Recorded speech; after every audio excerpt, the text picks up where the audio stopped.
Нова енергетски ефикасна фасада наскоро ќе добие средното училиште на град Скопје Марија Кири Склодовска, со што целосно ќе се промени сегашниот изглед на зградата, изградена во 1969 година. Почетокот на градежните работи за реконструкција на фасадата на училиштето го означи градоначалникот на град Скопје Петре Шилегов, кој информираше дека фасадата ќе биде модерна и истовремено енергетски ефикасна. Работиме еден мега проект кој што ќе чини 44 милиони денари, кој што опфаќа целосна замена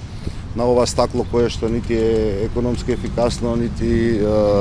можеме да го затоплиме училиштето, и училиштето ќе добие еден целосен нов изглед, ултрамодерен, европски, ќе биде изградено со стаклова боја, термални стаклова боја и алуминиумски профили, кои што ќе овозможат и европски изглед на ова училиште, меѓутоа и сериозно ќе зголемиме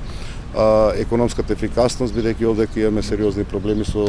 одржување на температурата и во зимскиот. Минатата година 11 средни училишта на град Скопје добија енергетско ефикасни фасади, а во речиси сите училишта беа реализирани реконструктивни зафати согласно нивните потреби. Во 7 средни училишта пак беа направени тоалети за лицата со посебни потреби и беа обележани паркинг места за лица со посебни потреби во секој училиште, каде што имаше можност за тоа.